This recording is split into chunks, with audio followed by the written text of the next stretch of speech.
यह सुनकर रानी चबोली क्रोधित हो उठी। वह चुप नहीं रह सकी और बोली, अरे अधर्मी राजा, क्या ऐसा न्याय करके ही तुम प्रसिद्ध हुए हो? इसमें बंशीधर की कौन सी महानता थी? उसने तो अपनी निर्दोष पत्नी को त्याग दिया। अपने मित्र काशीनाथ के समझाने पर उसने पत्नी को वापस अपनाया। महानता तो अंबिका की है। निर्दोष होते हुए भी जिसे उसके पति ने त्याग दिया था, वह अपने पति धर्म पर अडिग रही। उसे रानी बनने का पूरा मौका था, लेकिन उसने अपना धर्म नहीं छोड़ा। ऐसी स्थिति में अंबिका ही पूजनीय है। राजा विक्रमादित्य की मुस्कुराहट और उनकी गहरी नजरों को देख रानी चौकन्नी हो गई। उनकी चाल समझते हुए वह सतर्क होकर बैठ गई। अब चबोली ने निश्चय किया कि अब चाहे कुछ भी हो जाए, चौथी बार तो बोलना ही नहीं है। अब राजा विक्रमादित्य ने रानी चबोली के गले में जो हार था उसकी ओर देखते हुए कहा, भाई, रात के 3 पहर तो मजे से कट गए, अब तो बस एक ही बचा है। अब तू ही कुछ बता जिससे यह पहर भी जल्दी कट जाए। हार में बैठे चौथे वीर ने कहा, ठीक है राजन, मैं भी आपको एक कहानी सुनाता हूं, आप बस हुंकार देते जाना।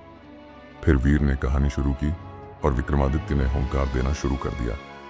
एक नगर में एक ब्राह्मण सच्चिदानंद, एक सुनार पन्नालाल, एक दर्जी राम भरोसे और एक हाथी गोपीनाथ रहते थे। चारों बहुत अच्छे मित्र थे। एक दिन उन्होंने आपस में सलाह की कि धन कमाने के लिए किसी दूसरे नगर में जाया जाए।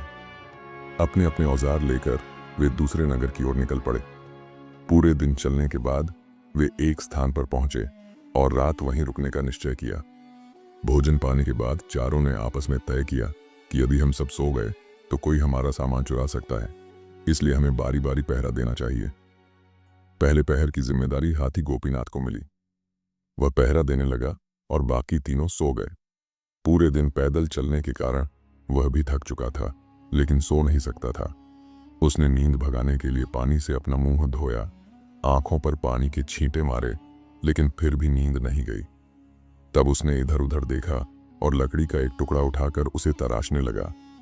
उसने उस लकड़ी को एक सुंदर स्त्री के रूप में बदल दिया और उसके हाथों में चूड़ियां भी पहना दी। अब पहला पहर समाप्त हो चुका था।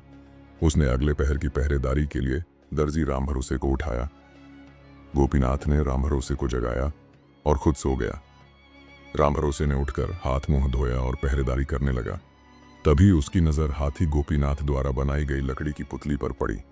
उसने पुतली को उठाया, अपने औजार और कपड़े निकाले और धागे की मदद से उसे सुंदर वस्त्र सिलकर पहना दिए।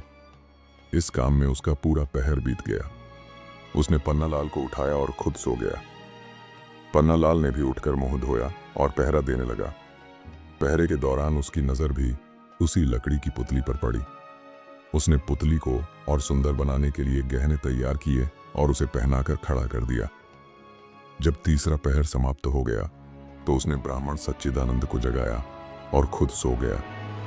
सच्चिदानंद ने उठकर पुतली को देखा। उसने मंत्र पढ़ना शुरू किया और अपनी विद्या के बल पर लकड़ी की पुतली को जीवित स्त्री में बदल दिया। सुबह होते ही बाकी तीनों मित्र भी जाग गए। उन्होंने सामने एक सुंदर स्त्री को देखा। पन्नालाल ने सच्चिदानंद से पूछा, मित्र, यह सुंदरी कौन है और कहां से आई है? सच्चिदानंद ने उत्तर दिया, मुझे तो यहाँ केवल एक लकड़ी की पुतली मिली थी। हार में बैठे चौथे वीर ने किस्सा को खत्म करते हुए कहा, हे राजन, आपके न्याय के फैसले मैंने बहुत सुने हैं, तो आप ही बताओ कि वह सुंदर स्त्री किसकी पत्नी बनेगी? राजा विक्रमादित्य ने फिर कहा, देखो रानी, सच्चिदानंद ने अपनी विद्या का उपयोग करके लकड़ी की पुतली में प्राण डाले। वह केवल एक निर्जीव वस्तु थी जिसे उसने जीवंत बनाया, इसलिए यह उचित है कि वह पुतली उसकी पत्नी बने। रानी चबोली ने अपने मन में सोचा, भले ही मैं इस निर्णय से असहमत हूं, लेकिन अब कुछ कहने से कोई लाभ नहीं। राजा ने अपने न्याय से एक बार फिर सबको संतुष्ट किया है। इस प्रकार राजा विक्रमादित्य ने अपनी तर्कशीलता और बुद्धिमत्ता से इस कठिन प्रश्न का उत्तर दिया और सभी को संतुष्ट कर दिया। राजा विक्रमादित्य ने हार की ओर देखते हुए कहा, अरे भाई, इस बार तो रानी चमोली कुछ नहीं बोली। लगता है मैंने सही न्याय किया है।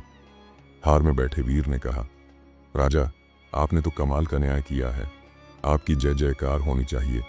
बोलो, राजा विक्रमादित्य की जय। बाकी 3 वीरों ने भी जय हो कहते हुए राजा की प्रशंसा की। तभी रानी चबोली बोल पड़ी, इस गलत न्याय पर जय जयकार कैसी? राजा विक्रमादित्य, आप तो बड़े न्यायप्रिय बनते हैं। लानत है आपके इस फैसले पर। पता नहीं आपका न्याय जग प्रसिद्ध कैसे हो गया। आपको तो न्याय करना ही नहीं आता। यह तो धर्म के विरुद्ध है। रानी ने आगे कहा, ब्राह्मण सच्चिदानंद ने पुतली में प्राण डाले, यानी उसने उसे जन्म दिया। इस तरह वह उसका पिता हुआ। एक पिता अपनी पुत्री से विवाह कैसे कर सकता है? यह तो सबसे बड़ा अधर्म है। असल में उसकी पत्नी तो वही है जिसने उसे चूड़ियां पहनाई। रानी की बात सुनकर राजा मुस्कुराए और बोले, रानी, अब तुम 4 बार बोल चुकी हो। अब तो शर्त के अनुसार मेरे साथ चलने की तैयारी करो। ये सुनकर रानी शर्म से अपनी नजरें झुका लीं। ढोली में बैठे हुए वीर ने ढोल बजाना शुरू कर दिया। धाम धाम। रानी चमोली शर्त हार चुकी थी। शर्त के मुताबिक उसका विवाह राजा विक्रमादित्य से हुआ और वह उनके साथ उनकी नगरी की ओर चल पड़ी। तो यह थी राजा विक्रमादित्य की रोचक कहानी। गुरुदेव की जय।